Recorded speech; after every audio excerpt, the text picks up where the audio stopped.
गुरु सत्ताई नमः। गुरुदेव माता जी को हृदय में साक्षी रखते हुए आज सपने झूठे भी और सच्चे भी पुस्तक का स्वाध्याय करने जा रहे हैं, जिसके लेखक पंडित श्री राम शर्मा आचार्य जी हैं। आज डेट है 3 में चलते हैं।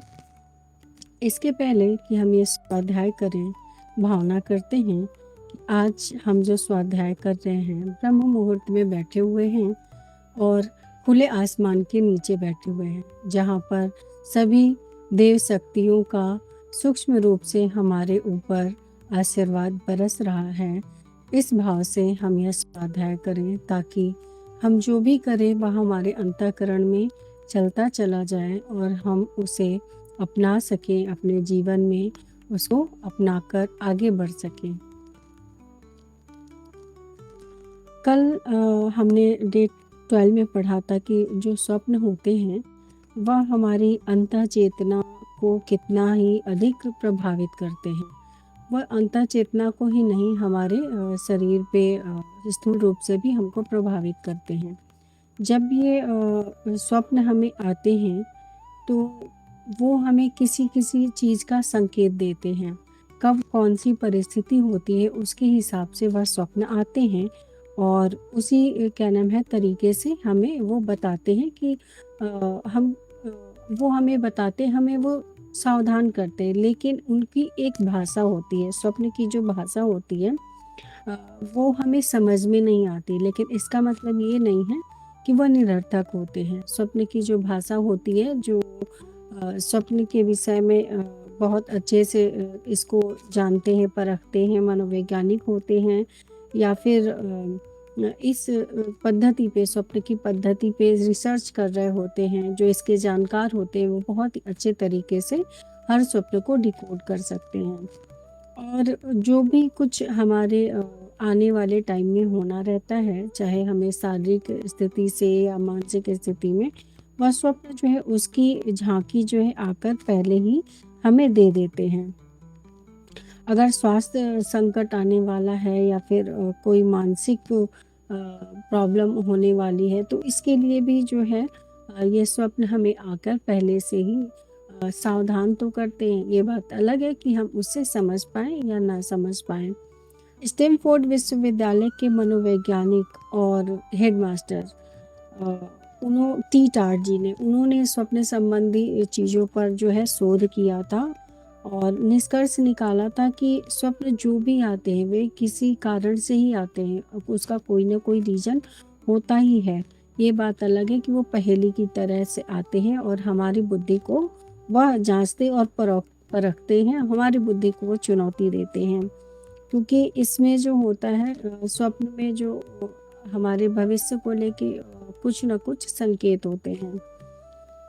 और रूस की सोवियत स्काया रसिया पत्रिका में भी डॉक्टर कत्सिन का एक लेख छपा था, जो कि मस्तिष्क में ऐसी अद्भुत शक्ति है और शरीर में भीतर ही भीतर चल रही होती है, जो रुग्ण गतिविधियों को, यानी कि जो भी हमें विकार होने वाले हैं शारीरिक या मानसिक तौर पे, उन्होंने भी इसी बात पे रिसर्च किया था, शोध किया था कि हमारे शरीर में रुग्ण गतिविधियाँ, यानी कि कोई भी विकार आने वाला है, कोई भी प्रॉब्लम आने वाली है शारीरिक रूप से, मानसिक रूप से, अवसाद या नींद की कमी, वो सारी चीज़ें हमें ये स्वप्न बता देते हैं।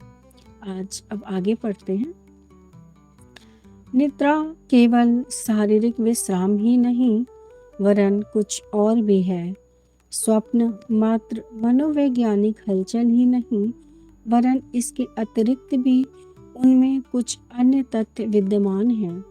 यदि किसी को सोने न दिया जाए, निरंतर जागृत रखा जाए, तो वह कुछ ही दिन में पागल होकर मर जाएगा।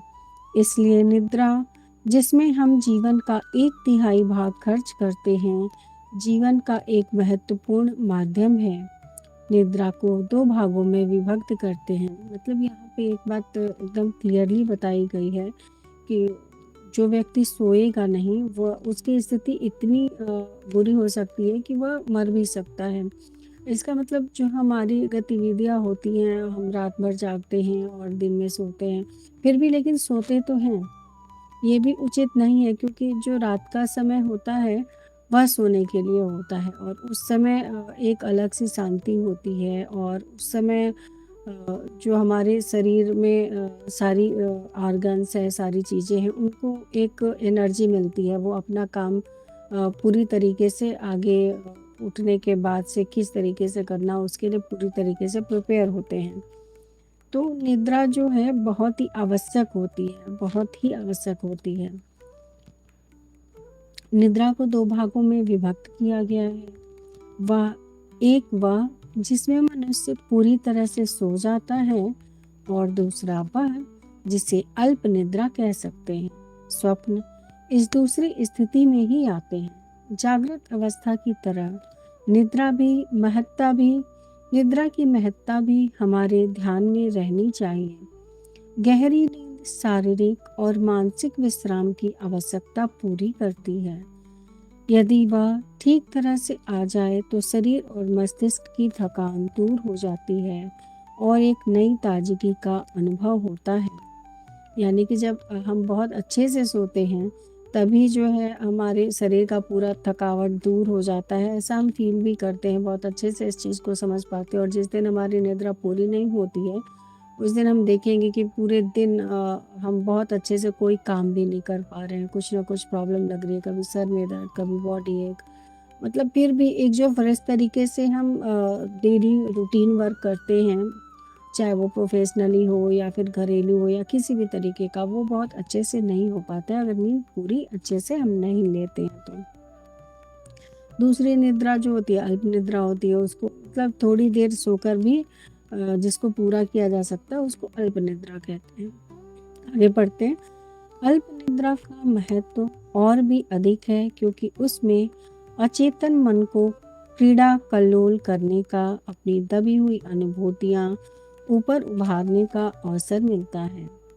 जागृत मस्तिष्क तो अपनी संवेदनाओं को ज्ञानेंद्रियों और कर्मेंद्रियों की सहायता से चरितार्थ कर लेता है, पर अचेतन मन अपनी आकांक्षाएं एवं अनुभूतियां स्वप्नों के माध्यम से ही साकार करने और अपने द्वारा रचे हुए उस स्वप्न दर्पण में अपना मुंह देखकर संतोष करने का अवसर मिलता है।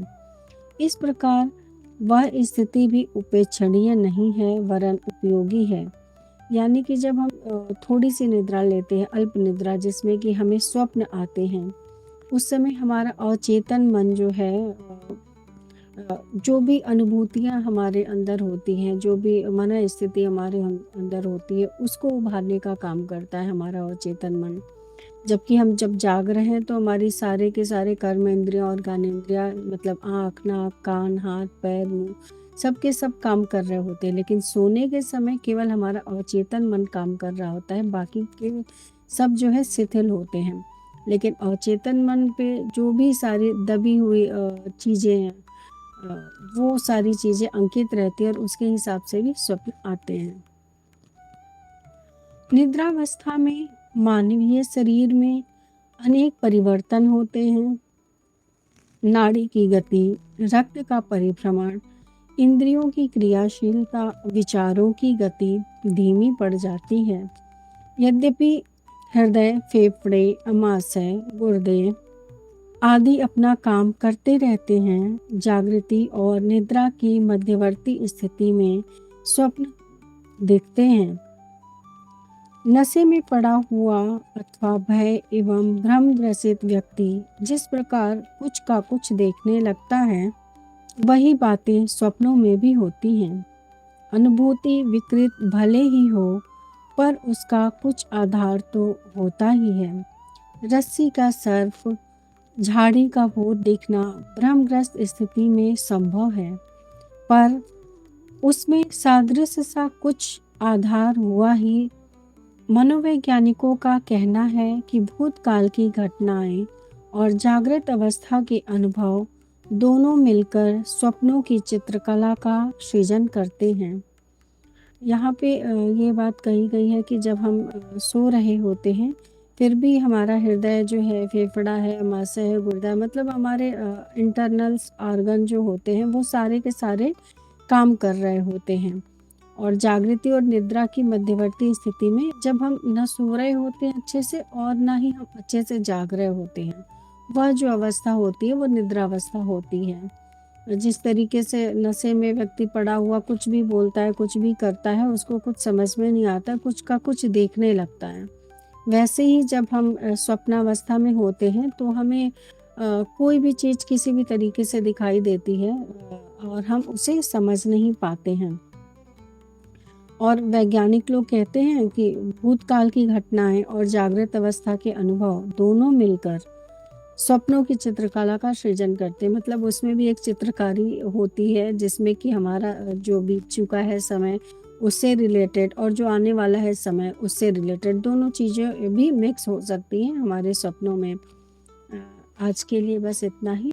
गुरुदेव से प्रार्थना कि हमने जो पढ़ा हम उसे बहुत अच्छे से आत्मसात कर पाएँ, इसी भावना से भूर्भुवः स्वः तत्सवितुर्वरेण्यं भर्गो देवस्य धीमहि धियो यो न प्रचोदयात्। गुरुदेव माता जी का सभी को प्यार, बहुत सारा धन्यवाद।